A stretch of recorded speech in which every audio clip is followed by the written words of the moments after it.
In the meantime, opening ceremonies in South Korea for the 2018 Winter Olympics happening in just a few hours from now as well. But Vice President Pence has already been sending a very strong message to North Korea during his travels overseas.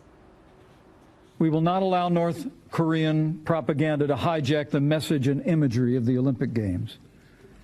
We will not allow North Korea to hide behind the Olympic banner the reality that they enslave their people and threaten the wider region. Joining me now is Hudson Institute Senior Fellow and member of the House Armed Services Committee, Rebecca Heinrichs. Rebecca, thank you very much for joining us this morning.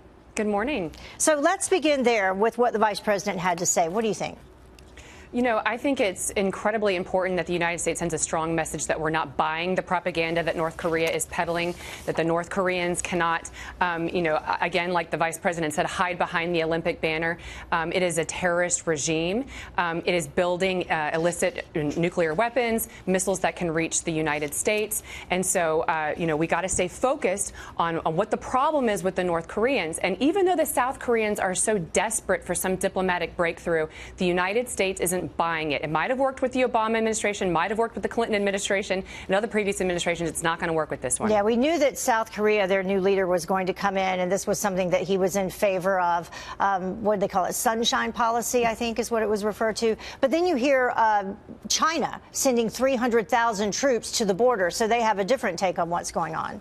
Well, I think China understands how serious the United States is. President Trump gave an incredibly tough statement during his State of the Union about North Korea. He spent a huge chunk of the speech just talking about the nature of the regime, how terrible and barbaric the regime is. And it's because of the nature of the regime that the United States can't allow it to hold American cities hostage with nuclear weapons. And now Vice President Pence is bringing Otto Warmbier's father, Fred Warmbier, to the opening ceremonies. Remember, Otto was that American who was tortured in North Korea until he died. And so what that communicates to North Korea and to South Korea is that the United States still takes this so seriously. We are committed to this pressure campaign to ensure that North Korea does not get to keep these nuclear weapons after this administration is out of office. Yeah, it really was a remarkable moment during the State of the Union address, not only with Otto Warmbier's parents there, but also the military member who tried to escape North Korea as well. That's exactly right. There was that member of the South Korean or the North Korean that escaped into South Korea and went through all of that misery just to get out of the miserable regime, the clutches of that regime. And what a message that communicates to other North Koreans that there's freedom just south of the border and that they really are living in just misery in North Korea. And so it's a humanitarian disaster. That's why the United States can't allow a regime that's so cruel, so horrific to have the responsibility of having nuclear weapons that can reach the United States and our allies in the region, South Korea and Japan. But then you have Kim Jong Un sending back his own messages with this military parade that he had.